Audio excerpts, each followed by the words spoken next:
સમાચાર સામે આવી રહ્યા છે। બીઝેડ મામલે સીઆઈડી ક્રાઇમનો તપાસ છે તેનો ધમધમાટ જોવા મળ્યો છે। તપાસ તેજ કરવામાં આવી છે, જેમાં સાબરકાંઠા અને અરવલ્લીમાં સીઆઈડી દ્વારા તપાસ હાથ ધરાઈ છે।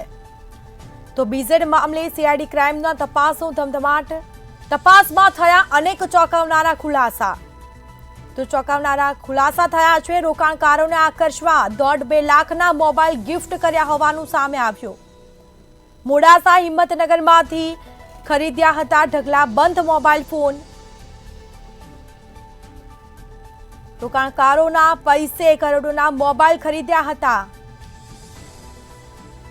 બિલ વિનાના મોબાઈલ વોચની ખરીદી કરવામાં આવી હોવાનું સામે આવ્યું છે। પૂછપરછમાં અનેક ચોંકાવનારા ખુલાસાઓ થઈ રહ્યા છે। બિલ વિનાની ખરીદી કરી ટેક્સ ચોરી કરી હોવાની પણ આશંકા વ્યક્ત કરાઈ છે।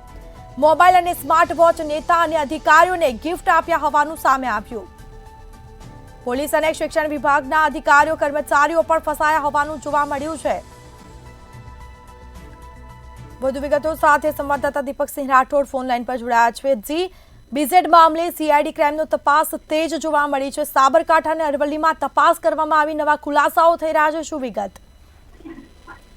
સ્મિતાજી, ચોક્કસથી જણાવે છે જે બીઝેડનું સમગ્ર મામલો હાલ તો સીઆઈડી દ્વારા સંભાળવાનો। સીઆઈડી દ્વારા હવે કહી શકાય કે ભૂપેન્દ્રસિંહ ઝાલા વિરુદ્ધમાં જે નવા રોજ ખુલાસા થતા હોય છે, કહી શકાય કે હાલ સીઆઈડી દ્વારા સાબરકાંઠા અને અરવલ્લીમાં તપાસનો ધમધમાટ શરૂ કરવામાં આવ્યો। ભૂપેન્દ્રસિંહ ઝાલાની અટકાયત કર્યા બાદ એક નવા ખુલાસા સામે આવ્યા હતા। જે મોંઘા ગાંઠના મોબાઈલ હોય છે, આઈફોન છે, તે વાપરનારો હાલ તો ફફડાટ જોવા મળી રહ્યો છે। કહી શકાય કે સીઆઈડી દ્વારા તપાસમાં અનેક ખુલાસા સામે આવ્યા છે અને રોકાણદારો અને આકર્ષક 1.5 થી 2 લાખ રૂપિયાના જે મોબાઈલો હોય છે, મોંઘા ગાંઠના મોબાઈલ હોય છે, ગિફ્ટ કર્યા હતા। જે વાત તમે કૌભાંડી જે હિંમતનગર કે મોડાસા કહેવાય ખરીદ્યા હોય ઢગલાબંધ ખરીદવામાં આવ્યા હતા। હા તો સીઆઈડી દ્વારા તપાસનો ધમધમાટ ચાલુ કરવામાં આવ્યો છે। જો વાત કરવામાં આવે જો હિંમતનગરમાં એક બંધ થયેલી એક દુકાન હતી, તેમાં પેઢી બંધ કરવામાં આવી, ત્યાંથી મોટી સંખ્યામાં મોબાઈલો છે ખરીદવામાં પણ આવ્યા હતા અને બિલ વિના જે મોબાઈલ અને વોચ છે જથ્થાબંધ ખરીદે છે, ચોરી કરે પણ હોવાની આશંકા હાલ તો જળવાઈ રહી છે। કહી શકાય કે મોડાસા અને મોટી સંખ્યામાં મોંઘા ઘાટ મોબાઈલ સ્માર્ટ વોચની પણ ખરીદી કરવામાં આવી છે, તેવા સૂત્રો દ્વારા પણ હાલ તો માહિતી મળી રહી છે। કહી શકાય કે હાલ તો જે ભૂપેન્દ્રસિંહના મરતિયા હોય કે નેતા હોય કે તેના જે એજન્ટો હોય તે હાલ તો જે મોંઘા ઘાટના મોબાઈલો આપવામાં આવ્યા હતા, ગિફ્ટ તરીકે આપવામાં આવ્યા હતા। કહી શકાય કે ક્યાંક ને ક્યાંક તમે મંતવ્ય ન્યૂઝ પર જે ફોટા જે છે તે જોઈ શકો છો।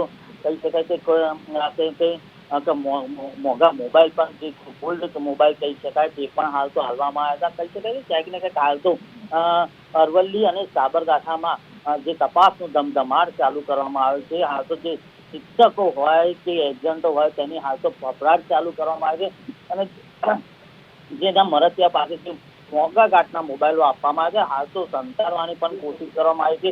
ક્યાંક ને ક્યાંક જે મોબાઈલ છે જે ઈએમઆઈ નંબર છે તેના દ્વારા પણ હાલ તો તપાસનો ધમધમાટ ચાલુ કરવામાં આવે છે। સીઆઈડી ટૂંક જ સમયમાં સાબરકાંઠા કહી શકાય કે અરવલ્લીના જે શિક્ષકો હોય કે એજન્ટ હોય તેની તપાસ કરીને મોટો ખુલાસો થાય તેવી પણ શક્યતા વર્તાય। પણ કહી શકાય કે હાલ તો જે મોંઘા ઘાટના જે મોબાઈલો આપવામાં આવ્યા હતા, જે એજન્ટો હોય તે પણ હાલ તો ભૂગર્ભમાં છે, પણ કહી શકાય કે જે હાલ તો છે તેની હાલ તો સીઆઈડી દ્વારા તપાસ કરવામાં આવી રહી છે અને ટૂંક સમયમાં આ જે લોકો છે તેની પણ ધરપકડ પણ થઈ શકે તે પણ શક્યતા વર્તાઈ રહી છે।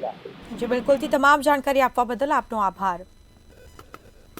તો પોલીસ શિક્ષણ વિભાગના અધિકારીઓ કર્મચારીઓ ફસાયા। બીઝેડ મામલે સીઆઈડી ક્રાઇમનો તપાસનો ધમધમાટ। સાબરકાંઠા અરવલ્લીમાં તપાસમાં અનેક ચોંકાવનારા ખુલાસા થયા।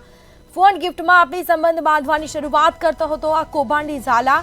મોબાઈલના મોટા ડેટા સીઆઈડીને હાથ લાગતા જ સંબંધોની માયાજાળ ખુલી છે। હવે સીઆઈડી ક્રાઇમની ટીમ મોબાઈલના ડેટા મેળવી અને તપાસમાં લાગી છે। આગળ તપાસનો દોર યથાવત રહેશે। હજી પણ અનેક ચોંકાવનારા ખુલાસાઓ થઈ શકે છે।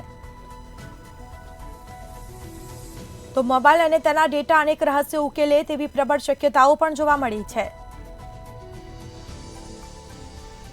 બીઝેડ મામલે સીઆઈડી ક્રાઇમનો તપાસનો ધમધમાટ તેજ જોવા મળ્યો છે। અલગ અલગ દિશાઓમાં તપાસ થઈ રહી છે. સાબરકાંઠા અને અરવલ્લીમાં તપાસ થઈ અને તપાસમાં અનેક ચોંકાવનારા ખુલાસા થયા.